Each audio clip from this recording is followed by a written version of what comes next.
Hi, welcome back to the Watercolour Westport Stories podcast. We are so pleased to be here in Westport again today, talking to Peter and Linda Minnelli, who are some of the founding owners and members of Watercolour Westport in terms of residents. Peter and Linda have been very generous in sharing their story with you and with us in various formats. And we invite you to like, follow, and share Watercolour Westport in our various social media platforms, so you can discover some things that are happening in the community that you could come and experience Westport for yourself. And maybe just in the process, find that better place to call home. So welcome, Linda. Thank you. And Peter. I'm really so glad you're here today. Thank you for taking the time. It's our pleasure. I'm really going to tell everybody that it is a beautiful day out there. It is. I envision you walking down the sidewalk, pulling your kayak to the water. Well, actually, we just yesterday we did a 17-kilometer hike through Frontenac Park, and it was magnificent. Really? Okay. Yeah. Tell me more about that. How far is that away? It's about maybe a 30-minute drive. We have a group within Watercolour of like-minded folks who get together and we hike every week. 17 was about the edge of my limit, but it's just a wonderful community. That's great. It was a warm day yesterday too. It was. Now, the fellows have been going out and hiking, and then we're going to join them next Saturday for a long hike. Okay. But the plan is to do the Frontenac Challenge in the fall, which will be, you do all of the trails in Frontenac Park over a period of a couple of months in the fall. Okay. So we're looking forward to that. Oh, that's really super. And you get an incredible badge when you do that. Yeah, that's right. I'm going to need a picture of that. So when you first moved to Watercolour, was hiking part of your story before you came here? Yes, it was. Yeah, so it was something that you were looking for to find here when you arrived as well? Exactly, yes. The issue was we'd hike a lot in the Gatineaus, but it would take us, depending on when we left, an hour and a half to get there, to do our hike, and then to time it so that we'd miss rush hour. There is no rush hour in Westport. And it's a 30-minute, 35-minute drive to Frontenac, and it's a lovely drive, a relaxing drive, a sane drive. Nice. That sounds amazing. How long have you been now here in Watercolour? Over 3 years. We can't believe it. It's gone by so quickly. Yeah, that is even hard for me to hear. I'm thinking 3 years. Okay. And it's such a welcoming community that it's funny. The other day I was telling somebody we were here for 3 years, and she said, I thought you'd been here like for 10. Oh, because they encourage people to get involved, and you get involved, and it doesn't take long to feel like you're part of the community, you know.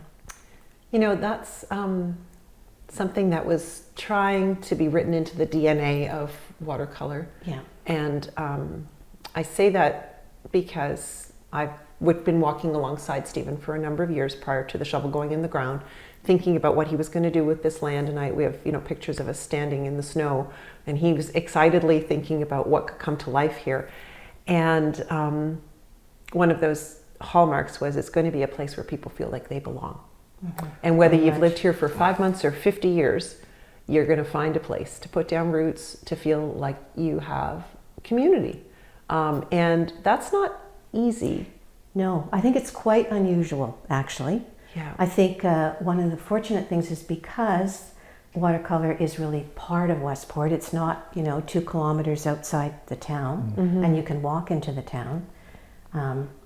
That helps a lot. And what we've really appreciated is there are lots of wonderful people that are moving into Watercolour, but the broader community has also been really welcoming. It's a welcoming community within a welcoming community. Exactly. Yeah. Isn't that so if you're willing to get involved in things, yes. You're very accepted, which is great. And that kind of reminds me of another thing that we lived in Ottawa. We moved. We were living in the same house for 31 years. Yes. And we decided we wanted to change, and we looked around a long time and decided to move here. But it's amazing. When you move, you have to come out of your comfort zone. You don't realize that you're so smug and complacent. You have to reach out, and people are very receptive to that. And you guys have done an exceptional job of reaching out by getting involved in community groups and participating in activities and that's, Yes. enriched your life, but I know it's also enriched the lives of others. So in many ways, there's a debt of gratitude owed to you as well for your contributions to the community. And that's a legacy piece that we all carry within us, right? As people, Yes. we want to have places where we can contribute and to share our lives with other people in meaningful ways. So that's really neat. What are some of those touch points and groups that you have felt that you have found that within Westport? Because I know you might try things and drop them too. Like that can happen in life. You'll go and think, oh, I thought I wanted to paint cards, but no, I don't, or whatever it happened to be, right? You can change direction, which is equally freeing. So just curious to hear. Yeah. I just keep thinking how lucky we are, because you don't really know when you make the move, Yes, of course. There's a risk there's and a risk. uncertainty. Yeah. For me, what I always loved to do was to walk. So I've got there's a lovely group that we walk. We walk with Mona and the group. Yes. Quite frequently. Multiple times a week. Nice. A group of people that are interested in books. We have a book club. A group of people that wanted to learn to play mahjong. We play mahjong. Okay. And being part of the Arts Council as well is a wonderful group. And there's many, many aspects with being involved with the Arts Council, from some kind of choir. So we have a community choir, to Music Westport in the summer, to the Christmas market in November, etc. So it's You found lots of places. There's lots of things. Wow. And my preference is to do things with people as opposed to just sit around and talk, right? There's even pickleball has just started up at the I was going to W's. say that. Oh, I'm sorry. But that's wonderful. They're great. They're using the arena 6 times a week. You can play Monday to Friday and Saturday mornings, which is phenomenal. Indoors. Indoors. That's even better because rain So or that's shine, a 5-minute walk you're from going. our house. Yeah. Wow, that's great. Did you play pickleball before, Peter? No, I was. Oh, okay. Yeah. So you've mastered the rules of the kitchen and out of the kitchen and all. I mean, I just hear the terms and I just haven't given Master is probably not the right word to use. No, not yet? Okay, that'll be next year. Peter's much better than I am, but we're still at that. This is good for my eye-hand coordination stage. Yes, absolutely. So that's really exciting. And the pickleball is organized by, is there a tennis and sort of court? Right now, the town is just doing that. The town is organizing. But we have a network of friends. We just send, we feel like playing pickleball at 9. Who's in? And all the emails come back in, and so you pick them up, and there are 5 courts over there. So that's really lovely. There's also a beautiful pickleball court outdoors in Newborough, which is a 10-minute drive away. So I had heard about that one, and I think they have tennis there as well. That's just pickleball. Just pickleball. But there is tennis behind Shillington, the Shillington Community Center off of the 8th Concession. Okay. A beautiful tennis court back there. So lots of opportunity for that as well. Yeah. Did you winter in Westport this year? Do you winter here? We always winter in Westport. You always winter in Westport. Well, we went away for a couple of weeks, but but it's you're able to find equal amount of opportunity to be active in the winter? Oh, good heavens, yes. Because people will say that, as you know, you came from Ottawa. Ottawa's we ski, we cross-country ski. There are skating rinks around. We go to the Cove for some of the best R&B music I've ever heard. It's incredible. We are part of a trivia team at the Westport Brewery. Which is fun. How fun is that? It is a hoot. A trivia team. Yeah. Okay. So that's once a week. Yeah, and we just so many things to get involved with. I'm also a member of the Lions Club. I've never joined a men's club before. It was just I should have done it 10 years ago. It's just a lot of fun. That's wonderful. When it looks like winter in Westport, it does get quieter, and people are concerned about that. And I think some of the stories that we share here on the podcast is by way of inspiration to kind of dispel some of those myths and fears that say, "Oh, I'm going to be living more isolated and secluded." And it's interesting. In every conversation I've had, people actually feel more connected here in winter than they did when they lived elsewhere. And there's something in the secret sauce that I don't know what it is, but it's working. There are good restaurants around, and Yeah. lots of people still here, and there's all kinds of activities that continue throughout the year. You just have to look a little bit. Yeah. My first winter, I was a little bit worried. So I was thinking of all these projects I could be working on in the winter time. But really, as Peter said, there are a lot of activities through the winter, so that you don't feel isolated. Right? Yeah. Yeah, that's really beautiful. I know, Peter, in your career, you were involved with Parks Canada and the Rideau Canal waterway. Part of the historical significance and roots of Westport are, of course, in the canal, and the fact that it was Very much so. Part of that system. I would love to hear your perspective on what influence that's had as the town grew, and perhaps even today. What can people feel connected to and experience as being in the village of Westport and that history? Well, Westport and area is really affected by the building of the canal. We had the canal, of course, to protect us from the Americans. Certain irony in that today. And you just drive down the road towards Newborough and you see an incredible lock station with a defensible lockmaster's house that was designed to repel the American invaders. But in building it, you had laborers who labored cutting through rock with primitive materials, and hundreds lost their lives to malaria here. So they decided to change their approach to building the canal. Rather than cutting a deep cut, they decided to flood instead. So they flooded and put another lock station at the Narrows nearby and raised the water level to the beautiful Upper Rideau Lake we see right now. Okay. And you can go from Newborough, continue on towards Chafee's Lock, which is a beautiful spot.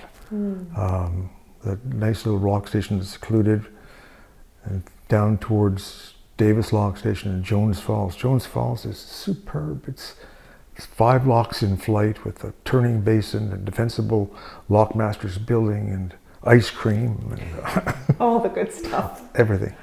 A real summer haven for many people to use. It just reminded me of something, that when we also like to bike. Okay.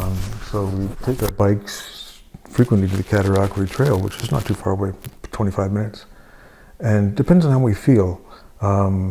If we feel like ice cream, we go turn left and do 20 kilometers to Chafee's and the Opinacon Hotel for ice cream.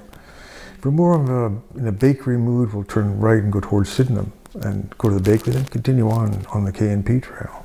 Okay. So there's so many, it's like an onion, there's just so many layers of activity that you have to investigate. And do you do some boating on the canal itself? I do not. You do not. We do kayaking. You do kayaking. Okay. And do But you, we have friends who have boats. and you portage through the locks? We're waiting with for an invite. Those are really good friends to keep. That's fun. Yeah, well, you're surrounded by waterways here, and certainly I think the seasonality of the village does depend on some boat traffic, of course, coming from the canal. Do you go down to the harbor often, or are you generally over at Sand Lake? Where do you like to spend your time near the water? We've got a dog. You have a dog, we okay. walk the dog everywhere, within Watercolour and outside of Watercolour. Nice. But we walk down to the harbour, and in a morning like this morning, it was just an aha moment. Cross the little bridge over to the island where the docks are, and you sit down in one of the Muskoka chairs and Yes. look out over the waterway with the mist coming up. And the Canada goose and the trumpeter swans there. It's incredible. That's amazing. Dreamy. And we have grandchildren visiting this summer from out Okay. west. Okay. And that's where it's lovely to have Sand Lake, right? Because they're just toddlers, and you can go down and they can, putter around in the water. It adds a nice dynamic that way. Yeah, Yeah. it's very safe to have them toddling in the water and playing on the beach. And, Exactly. building sandcastles and doing all those fun things. Exactly. That'd be really lovely. Wow. When you think about trying to share something about watercolor that you have learned sort of from experience, I mean, you've talked a lot about getting connected to community. What are some of the practical things that have happened in living in a net zero ready home, or living in a community that is designed around sustainability? what's your lived experience been like in your home? And, you know, if you were to share that with others, what would you say? I think we love our home.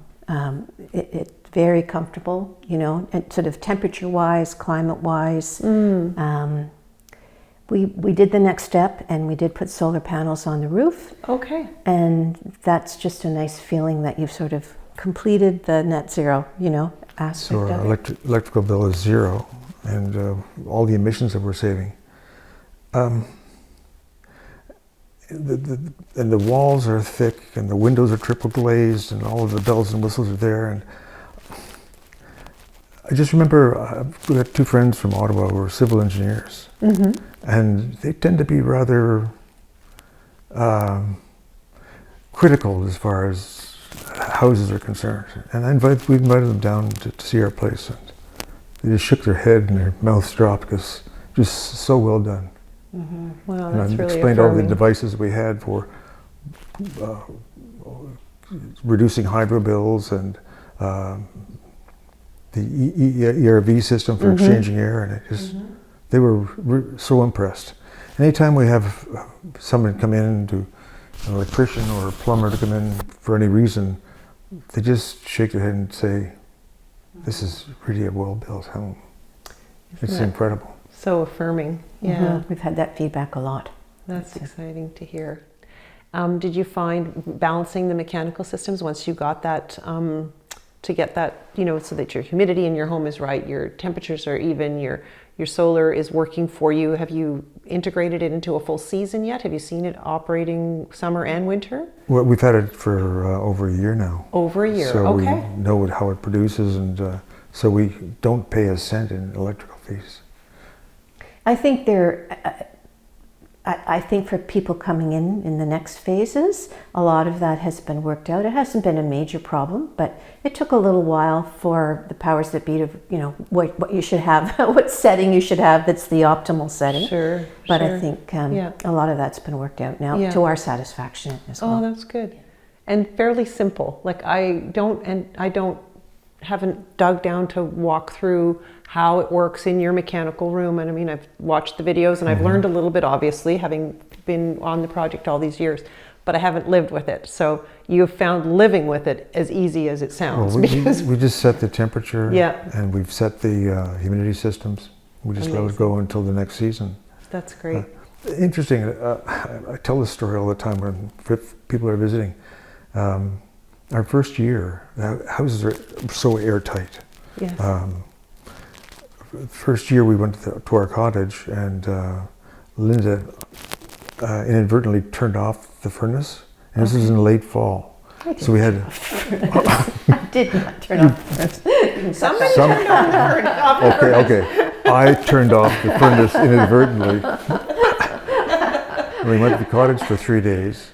We came back. It's late fall, very chilly.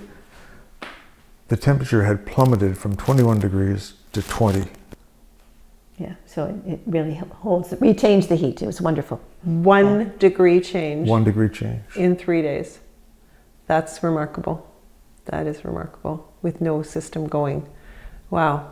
And there's peace of mind in that, because being in an electric home, and with the crazy climate, you know, you are concerned. So we did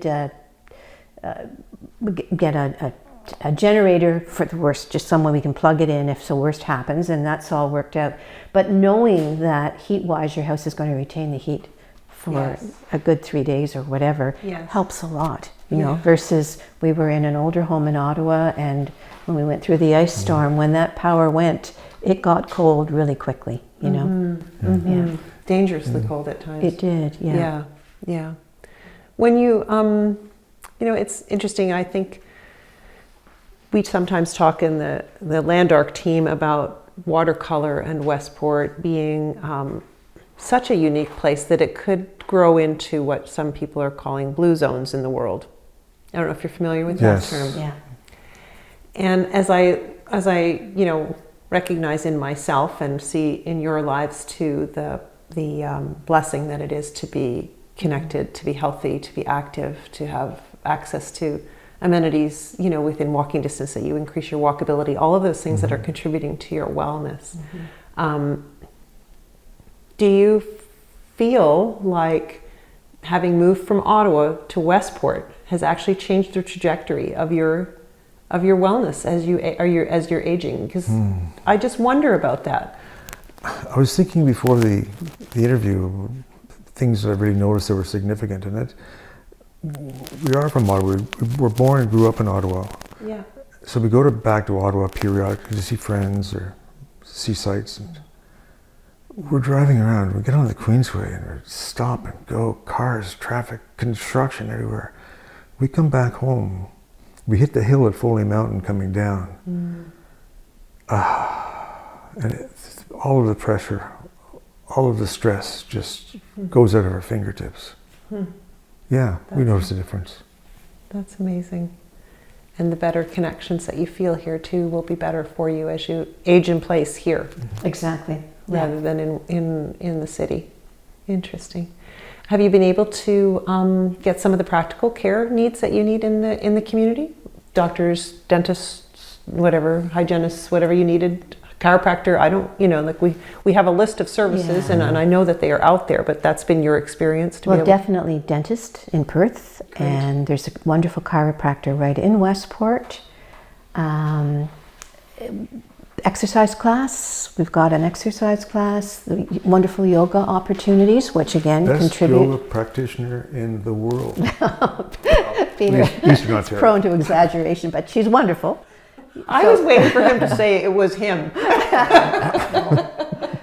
No, which is wonderful. She is, yeah, okay. Doctors are problematic. Certainly there are people in the neighborhood who have gotten a doctor here. Because we have a doctor in Ottawa, we've kept that rather than... Yes, but, it's a problem in the province. It's not unique to Westport. It's a province. But yeah, there are quite a few But you've been able to kind of just have all the services that you need within the village, pretty much, or within the region? Within the region, yeah. It's an easy drive to Perth, yes, and you're not going to the dentist every week, so... No, that's right. But, yeah. And I know living in Ottawa, you could easily spend that kind of time... Exactly. If you're going to Orleans or Canada or something, and in very arduous situation in the traffic and construction season. And did we mention the wineries? No, you have not mentioned the wineries. There's a wonderful one in Westport, and there's also Maberly. Riverhouse. Maberly. Two excellent venues for food, and the wine is very promising. Yeah, beautiful. Oh, that's really lovely. That's lovely. And when you go to the winery here in Westport, are you typically walking over there? Because I know it's really close.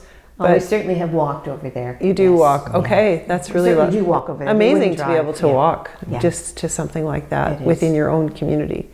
You feel very fortunate, I'm sure, to have that. They're very gracious hosts too. They are. And the food is excellent. And do they get live music over there too? I don't think so, not yet. It's not like the Quartetto Gelato in Niagara, but it's coming. It's coming, because I know you were saying you go over to the Cove for live music. In the wintertime. In the winter, okay. Are there other venues that you enjoy in the area for theater or music or? Well, there are a number of good restaurants in town, and I'm not going to name all of them because I might forget something in passing, but you're not... In the vicinity too, not just... Sorry? In the water vicinity as well. Yeah, that's nice. That is really lovely.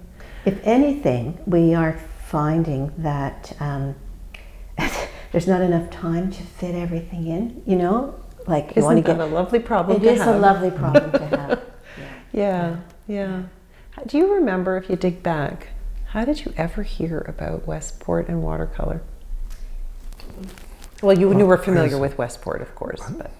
When we once decided that we were looking to move somewhere in Eastern Ontario, we looked in the Perth vicinity first. We couldn't find anything that suited us, and we got caught up in those crazy bidding wars with real estate. Okay. Is that time in the market? We looked around. We read an article in the Ottawa Citizen about net zero ready homes, and they featured a small development near the experimental farm. And they mentioned in the last paragraph that there's a new development occurring shortly in Westport. I had Westport experience through the canal. So one Saturday afternoon, we drove actually to an open house in Rideau Ferry. Looked at the place and said, why don't we just swing by Westport and have a look at what they're proposing? And we drove in and met Stephen. Yes, he was on the porch. Come on in.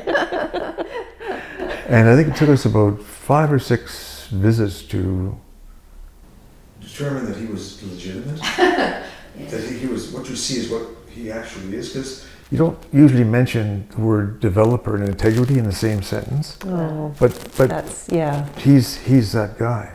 And you don't usually have the developers sitting on the front porch inviting you in either. Which Right. Is, Yeah. He's very passionate about what's happening. And we certainly liked the home. It's when it was the loved first the home home that we went through. But we still had to look at the community and do our homework. Yeah. We had a lot of friends and a lot of activities in Ottawa that we didn't want to give up that easily. Right. And we wanted to investigate land art. We hadn't heard of it before. So we made several visits here, and we had several discussions. We saw some of his other properties in Stittsville that he'd made, and Okay. yeah, so it was a no-brainer after that. Wow. That's interesting how I think it's everyone's journey that they've shared is just that little spark. We heard about it and then we came. Yeah. Exactly. And then once they came, that's all I've got to do. they really gave them that pause of I'm going to make the next step of investigating more and see if it's for me. And it's not for everyone, but for those that choose it, they're confident as they move forward through those stages of discovery that they've really found a special place that they want to set down their own roots. Exactly. Yeah. So thank you so much for sharing your time with me today and telling more of your story. Yeah, it's really a joy to have you being part of the community for sure. And I know I've had so many wonderful interactions with you both. So thank you so much. If you want to follow more and hear more stories from Watercolour, just keep your ears tuned to this podcast channel, and you'll discover more people who have found a better place to call home here in Watercolour Westport.